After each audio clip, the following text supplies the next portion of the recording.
आप लोगों ने श्रीरंगम नाम सुना है? श्रीरंगम, रंगनाथ भगवान जहाँ दक्षिण में रहते हैं, 108 वैष्णव स्थलों में प्रथम स्थल वही है। नाम सुना किसी ने? किसने सुना वो हाथ ऊंचा करो। श्रीरंगम नाम, हाँ कोई सुना ही नहीं, वाह धन्य है आप सबको। शिमला जरूर सुना होगा, क्योंकि भाई घूमने हनीमून जाया जाता है।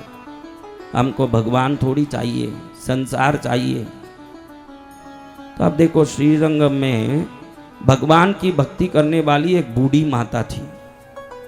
50 साल में उसको बच्चा हुआ। कितने साल में? 50 साल। वो भी बहुत सारे व्रत पूजा करने के बाद वो बच्चा हुआ। तो बच्चा 50वें वर्ष में, उसका 50वां वर्ष था, पति 52 वर्ष का था तब बच्चा हुआ। इतने विलंब के बाद बच्चा हो तो उसके प्रति स्नेह और वात्सल्य होना तो निश्चित है कि नहीं? जी भगवान। तो बच्चे को बहुत लाड से पालती है, और भगवान की कृपा से हुआ तो बच्चे का नाम भी क्या रख दिया महाराज? रंगनाथ। क्या रखा? रंगनाथ। हाँ, श्रीरंगम में भगवान जो है रंगनाथ है। भगवती लक्ष्मी का नाम है वहां रंगनायकी। क्या नाम है? रंगनायकी। भगवान रंग की नायकी होने के कारण रंगनायकी नाम है भगवती का, लक्ष्मी का नाम। तो ये बच्चा भी भगवान का अनन्य भक्त है। उधर कावेरी नदी बहती है, भयंकर वेग से बहती है। एक बार माँ का वो बूढ़ी हो चुकी है, बच्चा 20 साल का हो गया, माँ 70 साल की हो गई। बच्चा, जवान बच्चा कहता है माँ मैं शोर कर्म कर में आ जाता हूँ, नहा धो के आ जाता हूँ, तुम मेरे लिए भोजन बना के रखना। माँ कहती है बेटा अब क्या भोजन बनाऊं, उम्र बहुत हो गई, थक जाती हूँ। कल का चावल है उसमें पानी डाल के रखी हूँ, थोड़ा सा पुराना आम का अचार है वो खा लेना बेटा। बड़ा सीधा था। कहता है ठीक है माँ, जो है खा लूंगा, चिंता मत करना। वही पुरानी बासी चावल जो पानी डाल के रखी वही खा लूंगा, अचार से खा लूंगा, चिंता मत कर, मैं नहा के आ जाता हूँ अभी जाके। वो हजमत करने के लिए, शोर कर्म करने के लिए नदी किनारे गया। अब जैसे ही नदी किनारे गया, शोर कर्म अच्छे से पूरा हो गया। आप लोग इंग्लिश में उसको क्या बोलते हो भाई? शेविंग। हाँ शेविंग। देखो जमाना, शेविंग करना छोड़ के शेविंग करने में लगे हैं।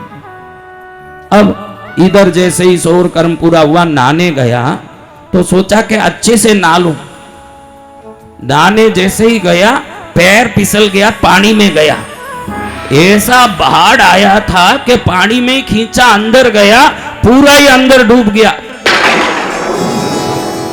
अब देखो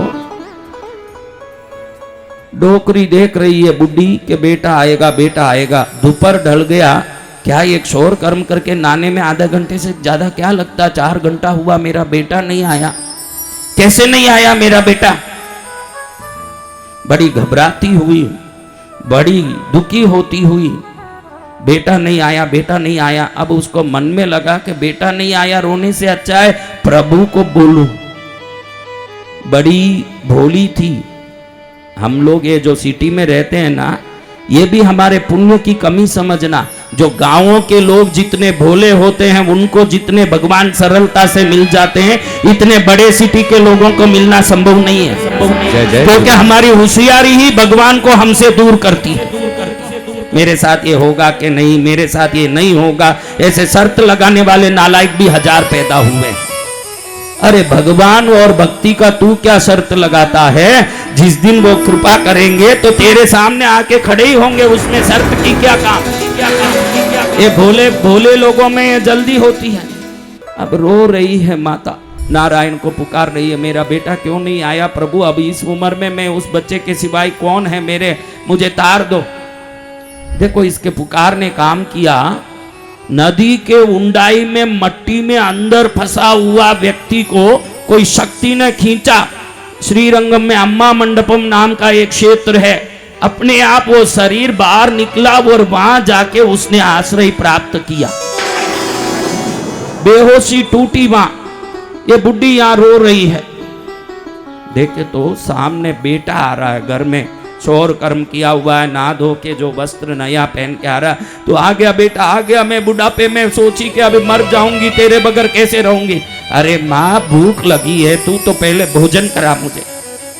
ये बासी जो पानी डाला हुआ चावल है उसको थाली में भरती है, पूरा पानी से भरा हुआ पुराना कल का चावल, और उसमें थोड़ा सा अचार रखती है। बेटा फटाफट खा रहा है। माँ बहुत आनंद आया, अमृत जैसा है चावल, अमृत जैसा है।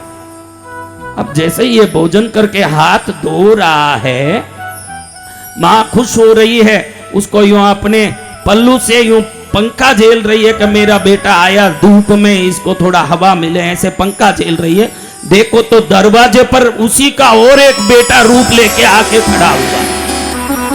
यही बेटा, यही शौर कर्म करा हुआ, यही रूप माँ माँ करते आया।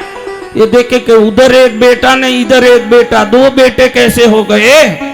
आश्चर्य में पढ़ के देख रही है तो ये जो खा रहा था ये बेटा गायब हो गया उसी समय। कह रहा है कि माँ तू अपनी बेटी के बगैर तड़प जाती, इसलिए मैं रंगनाथ ही बेटा बन के तेरे सामने आया हूं। आकाशवाणी हो रही है। क्या हो रही है? आकाशवाणी। आकाशवाणी हो रही है। ये कहानी गुरु महिमा में क्यों बता रहे हो प्रभु? इसलिए बता रहा हूं कि अगर इतना मन में प्यास आ जाए अपने आत्मीय को पाने का, तो भगवान भी आ सकते हैं, तो गुरु तो आ ही सकते हैं। ये बताने के लिए आपको ये कहानी बता रहा हूं। जय जय गुरुदेव। ये भगवान ही आ गए रंगनाथ कि मेरे माँ माँ करते बेटे की तड़प देखना नहीं पाया नारायण से, वो खुद पहुंच गए। ध्यान रखना उस गांव का नाम जीयरपुरम है। कभी श्रीरंगम आओ तो जीयरपुरम के पास, श्रीरंगम से 12 किलोमीटर दूर, आज भी हर वर्ष भगवान की उत्सव मूर्ति उस जगह जाती है जहां ये बुड्ढी का घर था। प्रतिवर्ष उसी दिन भगवान वहां जाते हैं और वो पुराना चावल और अचार खा के वापस आते हैं। आज भी हर वर्ष ये क्रिया चलती है। ये बुड्ढी के लिए एक भगवान प्रकट होके गए, वो विधान आज भी वो जीयरपुरम में प्रतिवर्ष उसी दिन होता है महाराज।